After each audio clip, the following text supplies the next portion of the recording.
ദൈവനാമത്തിന് മഹത്വം ഉണ്ടാകട്ടെ. നമ്മുടെ കർത്താവും ദൈവവുമായിരിക്കുന്ന യേശുക്രിസ്തുവിന്റെ നാമത്തിലുള്ള സ്നേഹവന്ദനം ഈ സന്ദേശം ശ്രദ്ധിക്കുന്ന ഏവരെയും അറിയിക്കുന്നു. ബൈബിൾ ഗീക്സ് എന്ന ഫേസ്ബുക്ക് പേജ് വഴിയായി, ഈ യൂട്യൂബിൽ ചാനൽ വഴിയായി വീണ്ടും മറ്റൊരു വിഷയവുമായി നിങ്ങളുടെ മുമ്പിലായിരിക്കുവാൻ ദൈവം ഒരുക്കിയ അവസരത്തെ ഒത്തുവരുത്തും.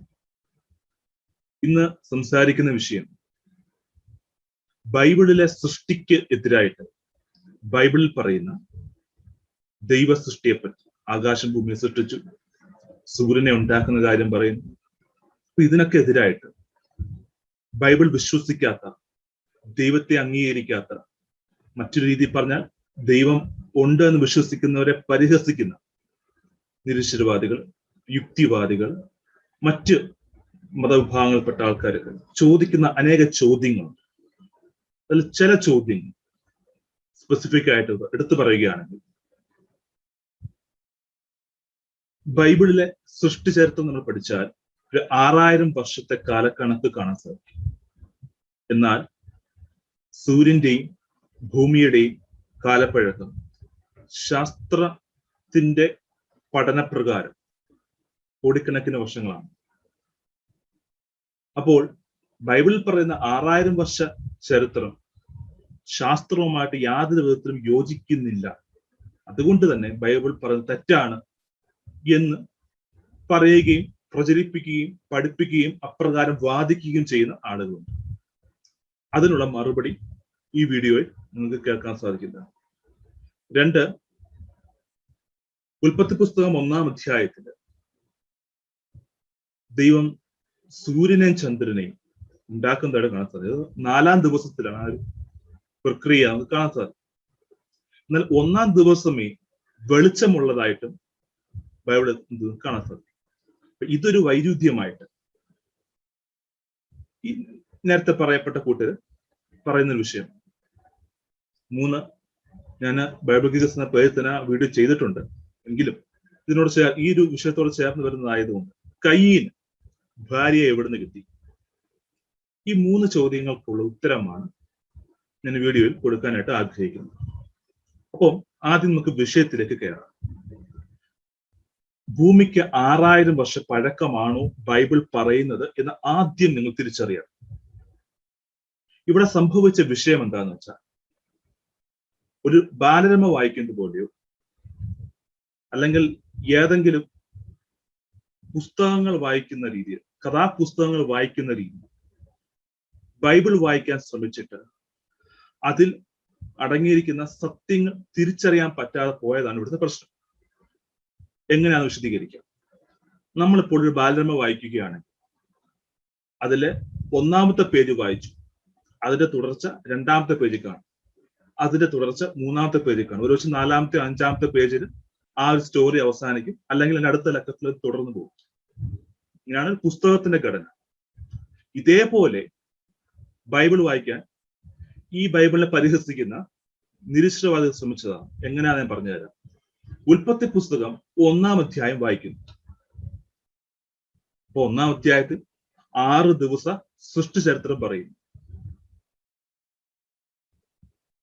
ഈ 6 ദിവസ സൃഷ്ടി ചരിത്രം 1-ാം അധ്യായത്തെ പറഞ്ഞ് തീർക്കുന്നു എന്ന ചിന്തയാണ് തെറ്റ്. അതാണ് ഞാൻ നേരത്തെ പറഞ്ഞത്, ഒരു ബാലരമ വായിക്കുന്ന പോലെ എന്ന് ഞാൻ പറഞ്ഞു. കഥാപുസ്തകങ്ങൾ അങ്ങനെയാണ്. ഒന്നിന്റെ തുടർച്ച അടുത്ത പേജിൽ കയറും, അല്ലെങ്കിൽ അതിന്റെ അടുത്ത പേജിൽ കാണും. അതിനുശേഷം പിന്നെ അതിനെപ്പറ്റി വീണ്ടും ഒരു ചർച്ച ചെയ്യും, വീണ്ടും ഒരു ഇത് വരുന്നില്ല, അടുത്ത ലക്കത്തിലായിരിക്കും ഒരു പക്ഷേ വരുന്നത്. ബൈബിളിലെ എഴുത്തിന്റെ രീതി അങ്ങനെയല്ല. അത് ആദ്യം മനസ്സിലാക്കും. ഒരുപക്ഷെ വിശ്വാസികൾക്കും ഇത് അറിയത്തില്ല എങ്കിൽ, എല്ലാവർക്കും അല്ല, ഒരുപക്ഷെ ചിലർക്കെങ്കിലും അറിയത്തില്ല എങ്കിൽ അത് ആദ്യം മനസ്സിലാക്കാം. ഏതാണ്ട് BC 1500 മോശ ഉൽപ്പത്തി പുസ്തകം എഴുതുമ്പോൾ 1-ാം അധ്യായത്തിൽ ദൈവം ആകാശവും ഭൂമിയും ഭൂമിയിലുള്ള സകലവിധ ക്രമീകരണങ്ങളും ഉണ്ടാക്കിയ കാര്യം സൂചിപ്പിക്കുന്നു. എന്നാൽ അതുകൊണ്ട് തീർന്നില്ല. ഇവിടെയാണ് നമ്മൾ മനസ്സിലാക്കേണ്ടത്. നമ്മൾ പിന്നീട് പ്രവാചക പുസ്തകങ്ങളിലേക്ക് വരുമ്പോൾ അവിടെ ദൈവം മനുഷ്യരോട് നേരിട്ട് ഇടപെടുന്ന അനേക ഭാഗങ്ങൾ കാണാൻ സാധിക്കും. ആ ഭാഗങ്ങളിൽ ദൈവം ചില ഉപമകൾ കൂടി, ചില സാദൃശ്യങ്ങൾ കൂടി, ഒന്ന് എടുത്തു പറഞ്ഞാൽ മുമ്പുണ്ടായിരുന്ന ചില കാര്യങ്ങൾ ചൂണ്ടിക്കാണിച്ചുകൊണ്ട് ദൈവം സംസാരിക്കുന്ന ഭാഗങ്ങളുണ്ട്. എന്ന് വെച്ചാൽ ബൈബിൾ വ്യക്തമായിട്ട്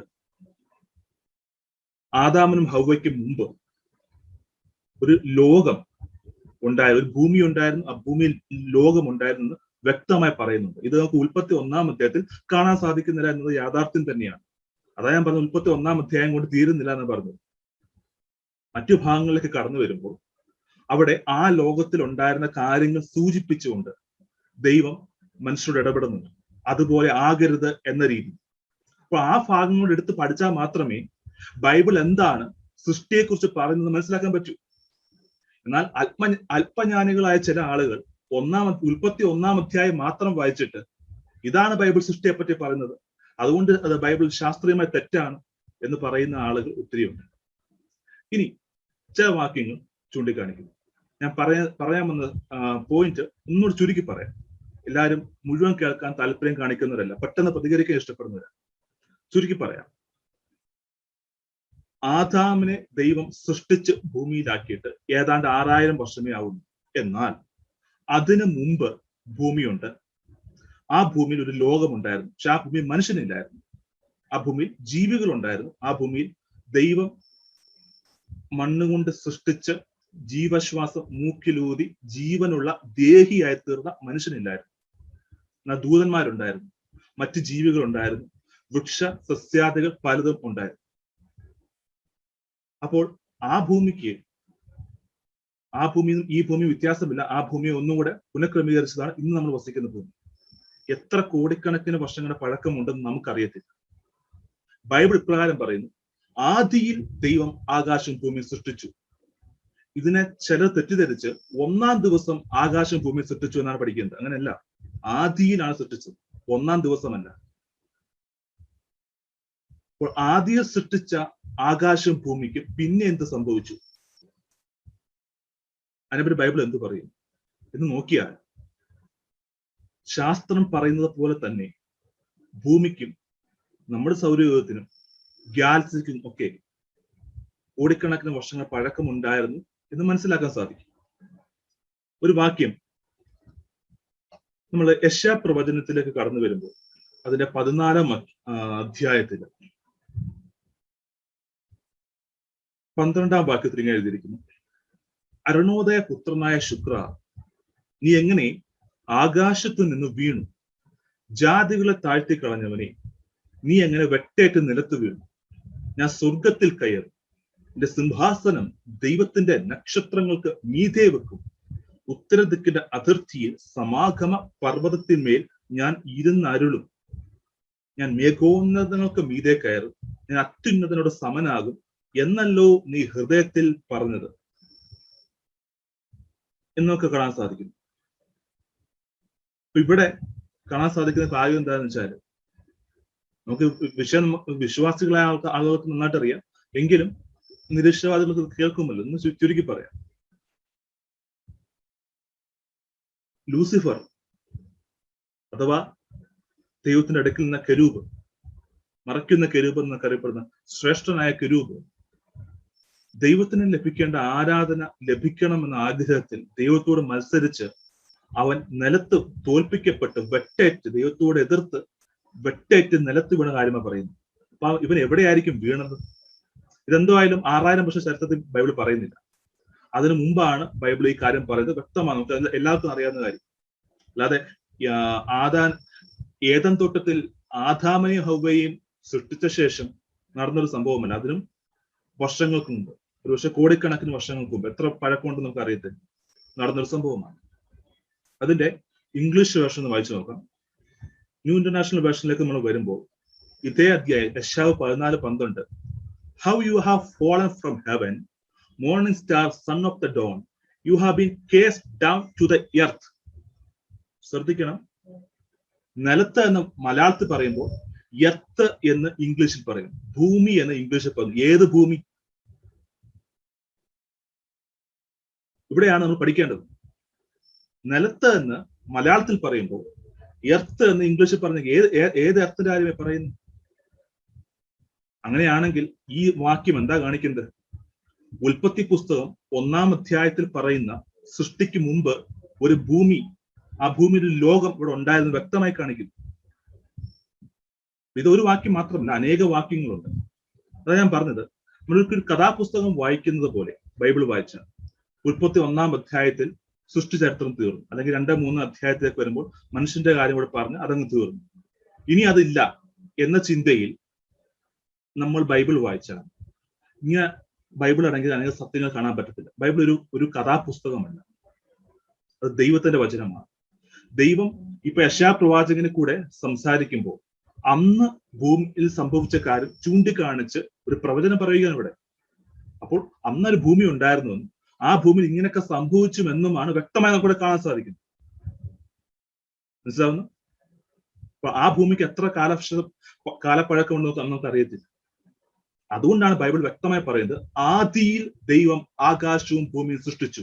1-ാം ദിവസം സൃഷ്ടിച്ചു എന്നല്ല, ആദിയിലാണ് സൃഷ്ടിച്ചത്. ആ ആദിയിൽ എന്ന് പറയുമ്പോൾ അത് എത്ര വർഷം പഴക്കമുണ്ട് എന്ന് ഒരു വ്യക്തിക്കും പറയാൻ സാധിക്കത്തില്ല. ഈ വാക്യങ്ങളുണ്ട്. യെഹെസ്കേൽ പ്രവചനം 28-ാം അധ്യായത്തിലേക്ക് വരുമ്പോൾ ഇതേ കാര്യം വീണ്ടും കാണാൻ സാധിക്കും.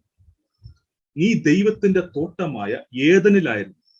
ഇവിടെ ശ്രദ്ധിക്കാൻ, ദൈവത്തിന്റെ തോട്ടമായ ഏദൻ എന്ന് പറയുന്നത് ഭൂമിയിലെ ഒരു സ്ഥലമാണ്, അല്ല സ്വർഗവും എന്നല്ല ഉദ്ദേശിക്കുന്നത്. അത് നമ്മൾ ഉൽപ്പത്തി പുസ്തകം 2-3 അധ്യായത്തിലേക്ക് വരുമ്പോൾ അവിടെ കിഴക്ക് ഏദനിൽ ഒരു തോട്ടം ഉണ്ടാക്കി അവിടെ പാർപ്പിച്ചു എന്ന് കാണാൻ സാധിക്കും.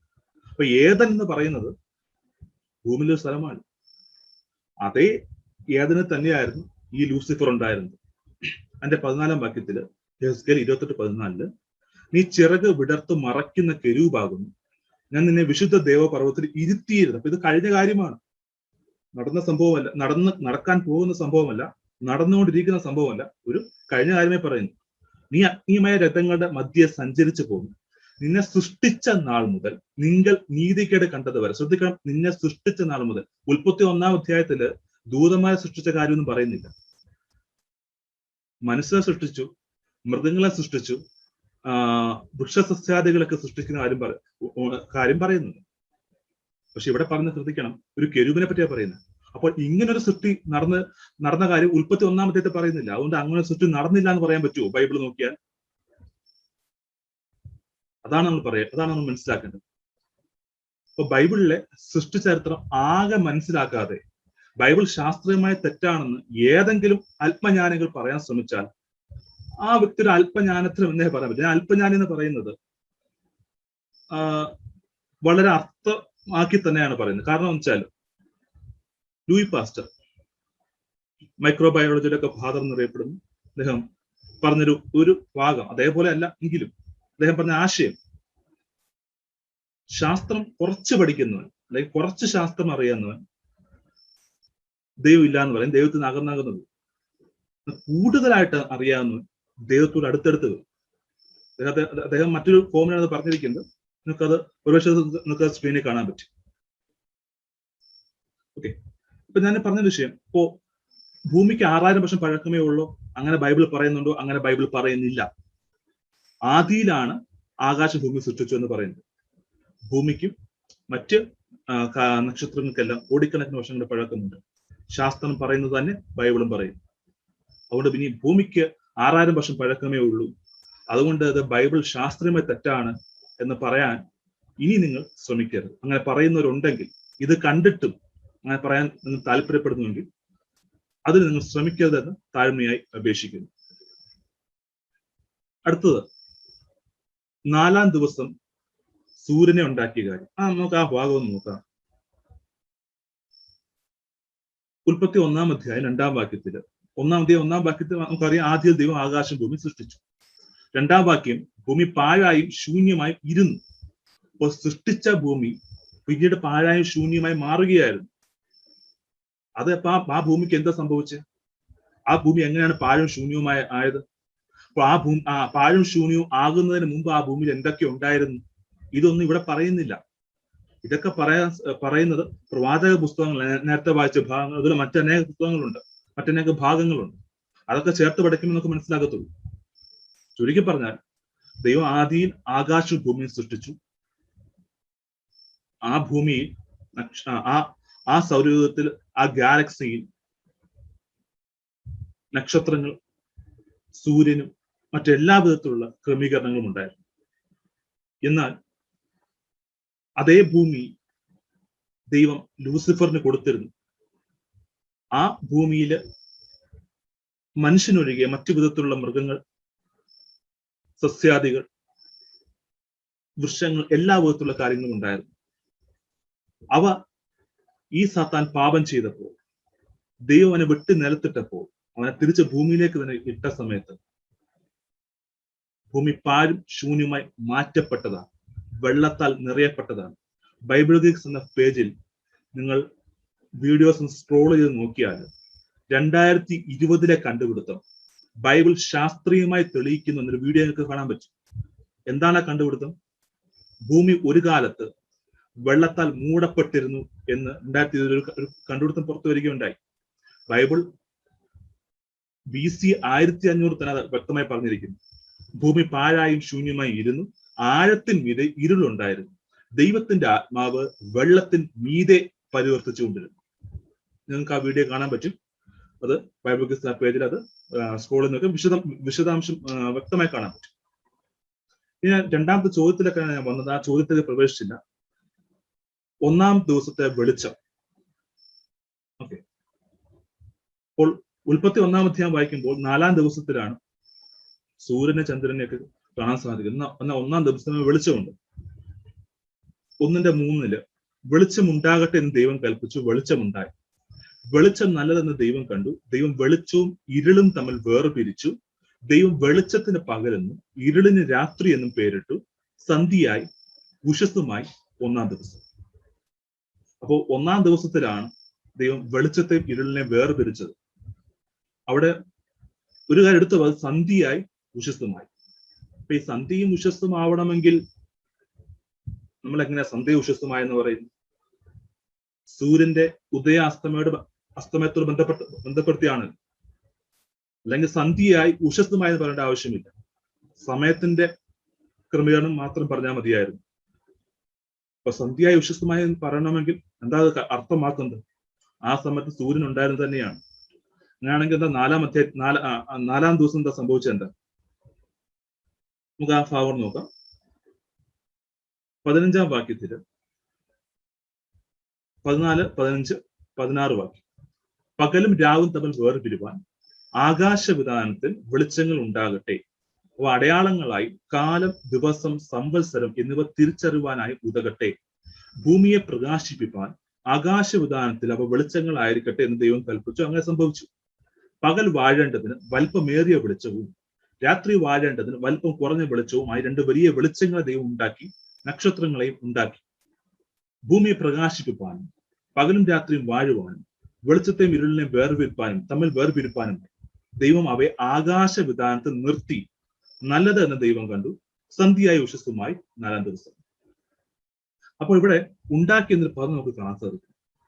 അപ്പോൾ ഈ പദം കൊണ്ട് മനുഷ്യർ പൊതുവെ അർത്ഥമാക്കുന്നത് അതിനു മുമ്പ് വരെ ഇതൊന്നും ഇല്ലായിരുന്നു, ആ സമയത്ത് ദൈവം പ്രത്യേകമായി ഉണ്ടാക്കി എന്നാണ് അർത്ഥമാക്കുന്നത്. എന്നാൽ ശരിക്കും അതൊരു തെറ്റിദ്ധാരണയാണ്. ഇതിന്റെ യഥാർത്ഥ മൂല പദ അർത്ഥത്തിലേക്ക് കടന്നു വരുമ്പോൾ, അല്ലെങ്കിൽ ഇതിന്റെ ഒറിജിനൽ ലാംഗ്വേജ് ട്രാൻസ്ലേഷനിലേക്ക് നമ്മൾ കടന്നു വരുമ്പോൾ നമുക്കറിയാം പഴയ നിയമ എബ്രായ ഭാഷയിലാണ് പ്രധാനമായി എഴുതപ്പെട്ടിരിക്കുന്നത്. ബാറ എന്നും ആസ എന്ന പദം 2 പദം കാണാൻ സാധിക്കും. ബാറ എന്നത് സൃഷ്ടിച്ചു എന്നും ആസ എന്ന് ഉണ്ടാക്കിയെന്നാണ്. എന്താണ് സൃഷ്ടിച്ചു എന്ന പദവും ഉണ്ടാക്കി എന്ന പദം നമ്മുടെ വ്യത്യാസം എന്താണെന്ന് വെച്ചാൽ, സൃഷ്ടിച്ചു എന്ന് വെച്ചാൽ അതുവരെ ഇല്ലാത്തൊരു സംഭവം ഉണ്ടാക്കി. ഉണ്ടാക്കി എന്ന് വെച്ചാൽ അതുവരെ ഉണ്ടായിരുന്നത് വീണ്ടും ദൈവം കൊണ്ടുവന്നു. ഇപ്പോൾ നമ്മളൊരു വസ്തു, ഒരു കവിത എഴുതിയാൽ കവിത ഉണ്ടാക്കി എന്നാലും പറയത്തില്ല, കവിത ഒരു സൃഷ്ടിയാണെന്നേ പറയത്തുള്ളൂ. കാരണം അത് പുതുതായി ചെയ്തൊരു കാര്യം. എന്നാൽ നമ്മളിപ്പോ ഒരു കമ്പ്യൂട്ടർ അസംബിൾ ചെയ്ത് ഉണ്ടാക്കുന്നത്, ഒരു കമ്പ്യൂട്ടർ അസംബിൾ ചെയ്തു, അത് കമ്പ്യൂട്ടർ സൃഷ്ടിച്ചു എന്നാരും പറയത്തില്ല. അത് ഓൾറെഡി ഉണ്ടായിരുന്ന ഒരു സംഭവം ഒന്നുകൂടെ ഒന്ന് ക്രമീകരിച്ചു എന്ന് മാത്രമേ ഉള്ളൂ. അതാണ് 2 പദങ്ങൾ തമ്മിലുള്ള അർത്ഥ വ്യത്യാസം എന്ന് പറയുന്നത്. അങ്ങനെയാണെങ്കിൽ 4-ാം ദിവസത്തിന് മുമ്പേ സൂര്യനും ചന്ദ്രനും ഉള്ളതായിട്ട് ബൈബിൾ വേറെ എവിടെയെങ്കിലും പറയുന്നുണ്ട് എന്നും കൂടെ പരിശോധിച്ചാൽ ഞാൻ ഈ പറഞ്ഞ ആശയം കൂടുതൽ വ്യക്തമാകും. ഞാൻ ആദ്യമേ ഒരു കാര്യം പറഞ്ഞു, സന്ധ്യയായി ഉഷസ്തുമായി 1-ാം ദിവസം. അപ്പൊ സന്ധ്യയും ഉഷസ്തും ആവണമെങ്കിൽ അവിടെ ഒരു സൂര്യന്റെ ഉദയവും അസ്തമയം നമുക്ക് കാണാൻ സാധിക്കും. ഇനി യോബിന്റെ പുസ്തകം 9-ാം അധ്യായം 7-ാം വാക്യത്തേക്ക് കടന്ന്, യോബിന്റെ പുസ്തകം 9-ാം അധ്യായം 7-ാം വാക്യം. അവൻ സൂര്യനോട് കൽപ്പിക്കുന്നു, അത് ഉദിക്കാതിരിക്കുന്നു. അവൻ നക്ഷത്രങ്ങളെ പൊതിഞ്ഞ് മുദ്രയിടുന്നു. അവൻ തനിച്ച് ആകാശത്തെ വിരിക്കുന്നു. സമുദ്രത്തിലെ തിരമാലകളിന്മേൽ അവൻ നടക്കുന്നു. അവൻ സപ്തർഷി, മകൈരം, കാർത്തിക ഇവയെയും തെക്കേ നക്ഷത്ര മണ്ഡലത്തെയും ഉണ്ടാക്കുന്നു. ഇവിടെ ദൈവത്തിന്റെ സൃഷ്ടിയെ പറ്റി കാര്യങ്ങൾ പറയുക. എടുത്തു പറഞ്ഞ കാര്യം എന്താ? അവൻ സൂര്യനോട് കൽപ്പിക്കുന്നു, അത് ഉദിക്കാതിരിക്കുന്നു. അപ്പോൾ അങ്ങനെ ഒരു സംഭവം ഉണ്ടായിട്ടുണ്ട്. സൂര്യനോട് കൽപ്പിച്ചിട്ട് സൂര്യൻ ഉദിക്കാതിരുന്ന ഒരു കാലഘട്ടം. ഉദിക്കാതിരിക്കുക എന്ന് വെച്ചാൽ എന്താ അർത്ഥമാക്കുന്നു? അത് അർത്ഥമാക്കുന്ന എന്താണെന്ന് അറിയണമെങ്കിൽ നമ്മൾ ഇംഗ്ലീഷും കൂടെ വായിച്ചു നോക്കണം. അപ്പൊ നമുക്ക് വ്യക്തമായി മനസ്സിലാവും. യോബിന്റെ പുസ്തകം 9-ന്റെ 7-ാം വാക്യം ഇംഗ്ലീഷിൽ വായിക്കുമ്പോൾ, he speaks to the sun and it does not shine. വെളിച്ചം പുറപ്പെടുവിച്ചില്ല എന്നാ പറയുന്നത്. ഉദിക്കാതിരുന്ന അർത്ഥമാക്കുന്നത് അത് വെളിച്ചം ഭൂമിയിലേക്ക് പുറപ്പെടുവിച്ചില്ല. അടുത്തത് ശ്രദ്ധിക്കണം, he seals of the light of the stars. നക്ഷത്രങ്ങളുടെ പ്രകാശത്തെ, മലയാളത്തിൽ വായിക്കുമ്പോൾ നക്ഷത്രങ്ങളെ പൊതിഞ്ഞ് മുദ്രയിടുന്നു, എന്നാൽ നക്ഷത്രങ്ങളുടെ പ്രകാശത്തെ സീൽസ് ഓഫ് എന്ന് പറഞ്ഞിരിക്കുന്നു. നിർത്തലാക്കി അല്ലെങ്കിൽ അതിനെ കംപ്ലീറ്റ് ആയിട്ട് മറച്ചു എന്ന് കാണാൻ സാധിക്കും. അപ്പോൾ ഇങ്ങനൊരു സംഭവം ബൈബിൾ പറയുന്നുണ്ട്. ഇങ്ങനൊരു സംഭവം ലോകത്തുണ്ടായിട്ടുമുണ്ട്. എപ്പോഴായിരുന്നു? ആദാമിനെ സൃഷ്ടിക്കുന്നതിന് മുമ്പ്. ആദാമിന് മുമ്പ് ഉണ്ടായിരുന്ന ലോകം. ലൂസിഫർ പാപം ചെയ്ത ശേഷം ഭൂമി പാരും ശൂന്യമായപ്പോൾ ദൈവം സൂര്യനോട് കൽപ്പിച്ചു, നക്ഷത്രങ്ങളെ പൊതിഞ്ഞ് മുദ്രയിട്ടു. എന്നുവെച്ചാൽ അവയുടെ പ്രകാശം ഭൂമിയിലേക്ക് പ്രകാശിച്ചില്ല എന്നാണ് അർത്ഥമാക്കുന്നത്. എന്നാൽ ദൈവം വീണ്ടും അതേ ഭൂമിയിൽ മനുഷ്യനെ പാർപ്പിക്കുവാൻ വേണ്ടി വീണ്ടും 6 ദിവസം കൂടെ പുനഃക്രമീകരിച്ചപ്പോൾ 1-ാം ദിവസം ദൈവം ചെയ്തെന്താ? ദൈവം വെളിച്ചത്തോട് കൽപ്പിച്ചു. ഇനി ആ വാക്യം ഒന്നുകൂടെ വായിച്ചു നോക്കും. ഇപ്പോൾ ആശയം വ്യക്തമാവും. വെളിച്ചം ഉണ്ടാകട്ടെ എന്ന് ദൈവം കൽപ്പിച്ചു. വെളിച്ചം ഉണ്ടായി. അപ്പുറത്ത് എന്താ വായിച്ചത്? 9-ന്റെ 7 സൂര്യനോട് കൽപ്പിച്ചു, വെളിച്ചം കൊടുക്കരുത്. ഇവിടെ എന്താ പറയുന്നു? വെളിച്ചം ഉണ്ടാകട്ടെ.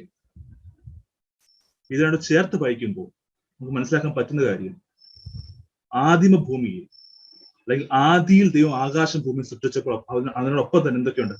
സൂര്യനും ചന്ദ്രനും മറ്റു നക്ഷത്രങ്ങൾ എല്ലാം തന്നെയുണ്ട്. അവ ഭൂമിയിലേക്ക് പ്രകാശം കൊടുക്കാതിരുന്നു. എന്നാൽ ദൈവം 6 ദിവസം കൊണ്ട് ഭൂമിയെ പുനഃക്രമീകരിച്ച സമയത്ത് ദൈവം പ്രകാശം കൊടുക്കുവാൻ കൽപ്പിച്ചു. പ്രകാശം ഉണ്ടായി. അപ്പോൾ 4-ാമത്തെ ദിവസത്തിൽ സംഭവിച്ച കാര്യം എന്താ? അത് നമ്മൾ ഈ ആശയം മനസ്സിൽ വെച്ചിട്ട് അത് വായിക്കുമ്പോൾ നമുക്ക് വ്യക്തമാവും. അതിന്റെ 14-ാമത്തെ പകലും രാവും തമ്മിൽ വേർപിരിവാൻ ആകാശവിധാനത്തിൽ വെളിച്ചങ്ങൾ ഉണ്ടാകട്ടെ. അവിടെ ആസ എന്ന പദമാണ് എബ്രായയിൽ. ഉണ്ടാകട്ടെ. ബാറ എന്ന പദമല്ല, സൃഷ്ടിച്ചു എന്ന പദമല്ല. ഉണ്ടാകട്ടെ. അവ അടയാളങ്ങളായും കാലം, ദിവസം, സംവത്സരം എന്നിവ തിരിച്ചറിവാനായും ഉതകട്ടെ. ഇങ്ങനൊരു ക്രമീകരണമാണ് 4-ാം ദിവസം ചെയ്തത്. എന്നുവെച്ചാൽ മനുഷ്യന് സമയം തിരിച്ചറിയുന്ന രീതിയിൽ ഒരു ക്രമീകരണം, ഒരു മാറ്റം ദൈവം മുൻപ് സൃഷ്ടിച്ചിരുന്ന നക്ഷത്ര മണ്ഡലത്തിൽ ദൈവം ചെയ്തു. അതാണ് നമുക്കിവിടെ ഉണ്ടാകട്ടെ എന്ന രീതിയിൽ വീണ്ടും കാണാൻ സാധിച്ചത്. താഴോട്ട് വായിക്കുമ്പോൾ, പകൽ വാഴേണ്ടത് വലിപ്പമേറിയ വെളിച്ചവും രാത്രി വാഴേണ്ടത് വലിപ്പം കുറഞ്ഞ വെളിച്ചവുമായി 2 വലിയ വെളിച്ചങ്ങളെയും ഉണ്ടാക്കി, നക്ഷത്രങ്ങളെയും ഉണ്ടാക്കി. അപ്പോൾ ഈ നക്ഷത്രങ്ങളെ ഉണ്ടാക്കി, വലിയ വെളിച്ചങ്ങളെ ഉണ്ടാക്കി എന്ന് പറയുമ്പോൾ ഇതിനു മുമ്പ് ഇതൊന്നും ഇല്ലായിരുന്നു എന്ന് ചിന്തിച്ചാൽ, അതാണ് ഞാൻ നേരത്തെ പറഞ്ഞത്, ഒരു കഥാപുസ്തകം വായിക്കുന്ന പോലെ വായിച്ചാൽ ചിലപ്പോൾ അങ്ങനെ തോന്നത്തുള്ളൂ. എന്നാൽ ബൈബിൾ പറയുന്ന മറ്റു ഭാഗങ്ങൾ, പ്രവാചക പുസ്തകങ്ങളിലൊക്കെ പല ഭാഗങ്ങളോട് ചേർത്ത് പഠിക്കുമ്പോഴാണ് ഇതിന്റെ ആശയം കൂടുതൽ വ്യക്തമായി വരത്തുള്ളൂ. അപ്പോൾ കേൾവിക്കാർക്ക് അത് കൂടുതൽ വ്യക്തമായി എന്ന് വിശ്വസിക്കുന്നു. ഇനി 3-ാമത്തെ ചോദ്യത്തിലേക്ക് നമുക്ക് കടന്നു വരാം. അപ്പോൾ 1-ാമത്തെ ചോദ്യം, ഭൂമിക്ക് 6000 വർഷം മാത്രമേ പഴക്കമുള്ളൂ. അല്ല, ഭൂമിക്ക് കോടിക്കണക്കിന് വർഷങ്ങളുടെ പഴക്കമുണ്ടെന്നും ബൈബിൾ വ്യക്തമായി ആദിയിലാണ് സൃഷ്ടിച്ചു എന്ന് പറയുന്നത്. 2-ാമത്തെ ചോദ്യത്തിന്റെ ഉത്തരം, 4-ാം ദിവസം അല്ല ദൈവം സൂര്യനെ സൃഷ്ടിച്ചത്. ആദിയിലെ ദൈവം സൂര്യനും നക്ഷത്രങ്ങളും ഒക്കെ ഉണ്ട്. 4-ാം ദിവസം അവയെ മനുഷ്യന് സമയത്ത് തിരിച്ചറിയുന്ന രീതിയിൽ, പകൽ വാഴേണ്ടതിനും രാത്രി വാഴേണ്ടതിനും എന്ന രീതിയിൽ ദൈവം വീണ്ടും ക്രമീകരിക്കുകയായിരുന്നു, വീണ്ടും ഉണ്ടാക്കുകയായിരുന്നു. ഓക്കെ, ഇനി 3-ാമത്തെ ചോദ്യത്തിലേക്ക് നമുക്ക് കടന്നു വരാം. കയ്യിന് ഭാര്യയെ എവിടുന്ന് കിട്ടി? ഈ ഒരു ഭാഗം, കയ്യിന് ഭാര്യയെ എവിടുന്ന് കിട്ടി എന്ന ചോദ്യം ബൈബിൾ ഗിക്സ് എന്ന പേജിൽ ആ ഒരു വീഡിയോ നമുക്ക് കാണാൻ പറ്റുന്നതാണ്. വിശദമായി കൊടുത്തിട്ടുണ്ട്. 2 വീഡിയോ, അതിൽ 10 മിനിറ്റ് മാത്രം ദൈർഘ്യമുള്ള ഒരു വീഡിയോ ചെയ്തിട്ടുണ്ട്. അതിനെ തുടർന്ന് കൂടുതൽ ചോദ്യങ്ങൾ ആ വിഷയത്തിൽ വന്നപ്പോൾ ദൂതന്മാരുടെ ബന്ധത്തിൽ ഒരു വീഡിയോ വീണ്ടും ചെയ്തിട്ടുണ്ട്. താല്പര്യമുള്ളവർക്ക് അത് മുഴുവൻ കാണാവുന്നതാണ്. ഇനി കയ്യിന് ഭാര്യ എവിടുന്ന് കിട്ടിയെന്ന ചോദ്യത്തിന് ഉത്തരം ഉൽപ്പത്തി പുസ്തകം 4-ാം അധ്യായം വായിക്കുമ്പോൾ അതിന്റെ 13-ാം വാക്യത്തിൽ കയ്യൻ പറഞ്ഞ കാര്യം, കയ്യൻ യഹോവയോട്, എന്റെ കുറ്റം പൊറുപ്പാൻ കഴിയുന്നതിനേക്കാൾ വലിയതാകും. ഇതാ നീ ഇന്ന് എന്നെ ആട്ടിക്കളയുന്നു. ഞാൻ തിരുസന്നിധി വിട്ട് ഒളിച്ച് ഭൂമിയിൽ ഉഴന്നലയുന്നവനാകും. ആരെങ്കിലും എന്നെ കണ്ടാൽ എന്നെ കൊല്ലുമെന്ന് പറഞ്ഞു. ശ്രദ്ധിക്കണം, ആരെങ്കിലും എന്നെ കണ്ടാൽ എന്നെ കൊല്ലും. അതിനർത്ഥം എന്തുവാ? കയ്യനും ഹാബേലും ആദാമും ഹവയും മാത്രമല്ല പോകുന്നത്. ഒരു കഥാപുസ്തകം വായിക്കുന്ന പോലെ ബൈബിൾ വായിക്കുമ്പോൾ ചിലർക്ക് അങ്ങനെ തോന്നുന്നു. അവർ മാത്രമേ അവിടെ ഉണ്ടായിരുന്നു ബൈബിൾ പറയുന്നില്ല. ബൈബിൾ മറ്റു സത്യങ്ങൾ മനസ്സിലാക്കാത്തവർ അങ്ങനെ ചിന്തിക്കുന്നതാണ്. ഈ വാക്യം അതാണ് അതിന്റെ തെളിവെന്ന് പറയുന്നത്. ആരെങ്കിലും എന്നെ കണ്ടാൽ എന്നെ കൊല്ലും. അപ്പോ മറ്റു മനുഷ്യര് ആ സമയത്ത് കയ്യിന് യാഗം കഴിച്ച് ഹാബേലിനെ കൊല്ലുന്ന സമയത്ത് മറ്റു മനുഷ്യർ ഭൂമിയിൽ ഉണ്ടായിരുന്നുവെന്ന് ആ വാക്യത്തിൽ വ്യക്തമാണ്.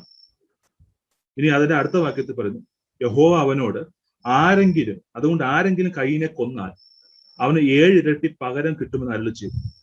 കയ്യിനെ കാണുന്നവർ ആരും കൊല്ലാതിരിക്കേണ്ടതിന് യഹോവ അവനൊരു അടയാളം വെച്ചു. ഇതിൽ നിന്ന് മനസ്സിലാക്കാൻ പറ്റുന്ന കാര്യം എന്താണെന്ന് വെച്ചാൽ, കയ്യനും ഹാബേലും മാത്രമല്ലായിരുന്നു ആ സമയത്ത് ഭൂമിയിൽ ഉണ്ടായിരുന്നു. പിന്നെ എന്താ സംഭവിച്ച കാര്യം എന്താ? ദൈവം ആദാമിനെ ഹവ്വയും അനുഗ്രഹിച്ച് നിങ്ങൾ സന്താന പുഷ്ടിയുള്ളവരായി പെരുകി ഭൂമിയിൽ നിറവിൽ എന്ന് അനുഗ്രഹിച്ച് അവരെ അയച്ചു. അവർക്ക് അനേക മക്കളുണ്ടായി. ആൺമക്കളും പെൺമക്കളും അനേക മക്കളുണ്ടായി. അതിൽ എല്ലാവരുടെയും പേര് ബൈബിളിൽ പറഞ്ഞിട്ടില്ല. പ്രധാനപ്പെട്ട ആളുകളുടെ പേര് മാത്രമേ ബൈബിളിൽ പറഞ്ഞിട്ടുള്ളൂ. അത് നമുക്ക് അടുത്ത താഴോട്ട് വായിക്കുമ്പോൾ അവരുടെ ഒരു തലമുറകളുടെ ഡീറ്റെയിൽസ് നമുക്ക് കാണാൻ പറ്റുന്നുണ്ട്. അങ്ങനെ വായിക്കുമ്പോഴത്തേക്കും 25-ാം വാക്യത്തിൽ ആദം തന്റെ ഭാര്യ പിന്നെയും പരിഗ്രഹിച്ചു, അവിടെ ഒരു മകനെ പ്രസവിച്ചു. കയ്യൻ കൊന്ന ഹാബേലിന് പകരം ദൈവം എനിക്ക് മറ്റൊരു സന്തതി തന്നു എന്ന് പറഞ്ഞ് അവന് ഷേത്ത് എന്ന് പേരിട്ടു. ഷേത്തിന് ഒരു മകൻ ജനിച്ചു, അവന് ഏനോഷ് എന്ന് പേരിട്ടു. ആ കാലത്ത് യഹോവയുടെ നാമത്തിലുള്ള ആരാധന തുടങ്ങിയെന്ന് കാണാൻ സാധിക്കും. ഇത് 26-ാം വാക്യത്തിൽ പറയുന്നു. അതിന് ഇടയ്ക്കായിട്ട് ഇഷ്ടംപോലെ സന്താനങ്ങളുടെ കാര്യം കാണാൻ സാധിക്കുന്നുണ്ട്. ഞാൻ പറഞ്ഞ ആശയം ചുരുക്കി പറഞ്ഞാൽ, വിശദമായ 2 വീഡിയോ വിശദം ചെയ്തിട്ടുണ്ട്. ഒത്തിരി ചോദ്യങ്ങൾ അതിന്റെ പുറകെ വന്നതുകൊണ്ട്. ആദാമിനും ഹവ്വയ്ക്കും അനേക മക്കളുണ്ടായി. കയ്യനും ഹാബേലും മാത്രമല്ല. എന്നാൽ അവര് അനേക വർഷങ്ങൾക്ക് ശേഷം കയ്യനും ഹാബേലും യാഗം കഴിക്കാൻ പോയി. അത് കയ്യൻ ഹാബേലിനെ കൊല്ലുകയാണ് ഉണ്ടായത്. അതുകൊണ്ടാണ് കയ്യൻ പറയുന്നത്, ആരെങ്കിലും എന്നെ കണ്ടാൽ എന്നെ കൊല്ലുമെന്ന് പറയുന്നു. കാരണം ആരെങ്കിലും എന്നെ കണ്ട, ഈ ആരെങ്കിലും ആരാ? കയ്യന്റെ സഹോദരങ്ങൾ തന്നെയാണ്, അന്യരാരുമല്ല. അതുകൊണ്ട് ആരെങ്കിലും എന്നെ കണ്ട എന്നെ കൊല്ലുമെന്ന് പറയുന്നു. അപ്പോൾ പറഞ്ഞു വന്ന വിഷയം, കയ്യനും ഹാബേലും മാത്രമായിരുന്നില്ല, അനേക മനുഷ്യർ ആ സമയത്തുണ്ടായിരുന്നു. അവരിൽ ഒരാളെയാണ് കയ്യൻ വിവാഹം കഴിച്ചത്. ആണെങ്കിൽ ഞാൻ ഇന്ന് അഡ്രസ് ചെയ്തത് പ്രധാനമായിട്ട് 3 ചോദ്യങ്ങളാണ്. ഈ 3 ചോദ്യങ്ങൾ തന്നെ പല രീതിയിൽ തിരിച്ചും മറിച്ചും നിരീശ്വരവാദികൾ, യുക്തിവാദികൾ, ശാസ്ത്രം പഠിച്ചിട്ടുണ്ട് എന്ന് അവകാശപ്പെടുന്ന ആളുകൾക്ക് പറയാറുണ്ട്. ഇവല്യൂഷനെ സപ്പോർട്ട് ചെയ്യുന്ന ആളുകളൊക്കെ പറയാറുണ്ട്. പരിണാമത്തിൽ കൂടെയാണ് ഉണ്ടായത് എന്നൊക്കെ പറയുന്ന ആളുകൾ പറയാറുണ്ട്. പരിണാമത്തിനെതിരായിട്ട് തന്നെ അനേക ചോദ്യങ്ങളുണ്ട്. അത് പരിണാമവാദികൾക്ക് പോലും ഉത്തരം കൊടുക്കാൻ പറ്റുന്നില്ല എന്ന് മറ്റൊരു യാഥാർത്ഥ്യമാണ്. നിങ്ങൾ ക്വസ്റ്റ്യൻസ് അഗെയിൻസ്റ്റ് എവല്യൂഷൻ എന്നൊക്കെ ഇന്റർനെറ്റ് സെർച്ച് ചെയ്താൽ നമുക്ക് ഒത്തിരി കാര്യങ്ങളെ പറ്റി അറിയാനായിട്ട് പറ്റും. ഇപ്പൊ ഞാൻ ഇതൊന്ന് വിഷയം കൺക്ലൂഡ് ചെയ്യാൻ ആഗ്രഹിക്കുകയാണ്. ഒരു പക്ഷേ ഏതെങ്കിലും നിരീശ്വരവാദികൾ ഇത് കേൾക്കുന്നുണ്ടെങ്കിൽ നിങ്ങൾ എല്ലാ മതങ്ങളെയും മനസ്സിലാക്കുന്ന രീതിയിൽ ക്രിസ്ത്യാനിറ്റിയെ മനസ്സിലാക്കാതെ, ബൈബിളിനെ മനസ്സിലാക്കാതെ ബൈബിൾ പഠിക്കാൻ ശ്രമിക്കുക, തിരിച്ചറിയാൻ ശ്രമിക്കുക. നിങ്ങൾ ഓരോ മതത്തിലെയും ലൂപ്ഹോൾ ചൂണ്ടിക്കാണിച്ച്, അതിന്റെ കുഴപ്പങ്ങൾ ചൂണ്ടിക്കാണിച്ച് ദൈവമില്ല എന്ന് പറയുന്നതിന് പകരം, ഇപ്പൊ ഒരു ഉദാഹരണം എടുത്താൽ, ഒരു ഉഴപ്പനായ വിദ്യാർത്ഥിയോട് പഠിക്കാൻ പറഞ്ഞാൽ പറയും, ഈ പഠിച്ച് പാസ്സായിട്ടെന്താ എനിക്ക് ജോലി കിട്ടുമോ, പഠിച്ച് പാസ്സായ എല്ലാവർക്കും ജോലി കിട്ടുമോ എന്നൊക്കെ ചോദിക്കുന്നത് പോലെ നിങ്ങൾക്ക് ദൈവത്തെ വിശ്വസിക്കാൻ ഇഷ്ടമില്ല എന്ന കാരണത്താൽ ഓരോ മതങ്ങളിലെയും മത നേതാക്കന്മാരുടെയും തെറ്റുകളും കുറ്റങ്ങളും ചൂണ്ടിക്കാണിച്ചുകൊണ്ട് നിങ്ങൾ ദൈവത്തെ വിട്ട് അകന്നു മാറിയ ഞങ്ങൾക്കല്ല നഷ്ടം, നിങ്ങൾക്ക് തന്നെയാണ്. ഞങ്ങളുടെ കർത്തവ്യം പറയുക എന്നുള്ളതാണ്, സത്യം വെളിപ്പെടുത്തുക എന്നുള്ളതാണ്. നിങ്ങൾ തുറന്ന മനസ്സോടെ ഇവ പഠിക്കുവാൻ ആരംഭിച്ചാൽ അനേക വീഡിയോസ്, അനേക ആർട്ടിക്കിൾസ് ഇന്റർനെറ്റിൽ ലഭ്യമാണ്.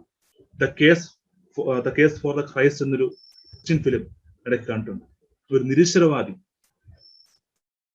സത്യം അന്വേഷിച്ച് ക്രിസ്ത്യാനിറ്റി ശരിയാണോ എന്ന് അന്വേഷിച്ച് ഒടുവിൽ തെളിവുകൾ കണ്ടെത്തി ദൈവത്തെ വിശ്വസിക്കുന്ന കാര്യം, അതൊക്കെ നിങ്ങൾക്ക് വേണേൽ കാണാം. അനേക തെളിവുകളുണ്ട്. കണ്ണടച്ചിരുട്ടാക്കാതെ ഇതെല്ലാം കള്ളമാണ്, ഇതെല്ലാം ഭോഷ്കാണെന്ന് കണ്ണടച്ചിരുട്ടാക്കാതെ കണ്ണ് തുറന്ന് സത്യം കാണുക. ദൈവം നമ്മളെ ഓരോരുത്തരെയും അനുഗ്രഹിക്കട്ടെ, സത്യം തിരിച്ചറിയുവാൻ ഇടയാകട്ടെ. ഒരു കാര്യം കൂടെ, നമ്മൾ ആരും, വിശ്വാസികളാരും ഇതുപോലുള്ള നിരീശ്വരവാദികളുടെ യുക്തിവാദികളുടെ യുക്തിയില്ലാത്ത ചോദ്യങ്ങളുടെ മുമ്പിൽ പതറാൻ പാടില്ല. ആത്മജ്ഞാനികളായിട്ട് ജ്ഞാനമുണ്ടെന്ന് ഭാവിച്ചുകൊണ്ട് ഇങ്ങനെ പല കാര്യങ്ങളും ഉന്നയിക്കുമ്പോൾ അതിന് പിന്നിലുള്ള സത്യം ഇതുപോലെ കണ്ടെത്തുവാൻ ശ്രമിക്കുക. അപ്പോൾ നമുക്ക് എന്നെ പിന്നെ സത്യം കണ്ടെത്തുവാൻ സാധിക്കും. ഇന്ന് അനേകം മനുഷ്യർക്ക് പറ്റുന്നത്, പലരും യുക്തി കൊണ്ട് ചിന്തിച്ചിട്ട് അവരുടെ യുക്തിയാണ് ശരിയെന്ന് മിഥ്യാധാരണയിൽ തെറ്റിനെ അംഗീകരിച്ച് പോവുകയാണ് ചെയ്യുന്നത്. അങ്ങനെയാണ് അനേകർ യുക്തിവാദികളും നിരീശ്വരവാദികളും ആകുന്നത്. എല്ലാം ഒരു വിശ്വാസമാണ് എന്ന് വേണമെങ്കിൽ പറയാൻ പറ്റും. അതുകൊണ്ട് യുക്തിവാദിയും ഒരു വിശ്വാസമാണ്, നിരീശ്വരവാദം ഒരു വിശ്വാസം, ദൈവം ഇല്ല എന്ന വിശ്വാസം. അല്ലാതെ അതൊരു ഫാക്റ്റ് ഒന്നുമല്ല. ഫാക്റ്റ് ആണ് തെളിയിക്കാൻ ആർക്കും കഴിഞ്ഞിട്ടുമില്ല. അതുകൊണ്ട് സത്യം നിങ്ങൾ അന്വേഷിക്കുക, സത്യം തിരിച്ചറിയുക, സത്യം നിങ്ങൾ സ്വന്തരാക്കട്ടെ. ദൈവം നമ്മെ ഓരോരുത്തരെയും അനുഗ്രഹിക്കുമാറാകട്ടെ. ആണ്.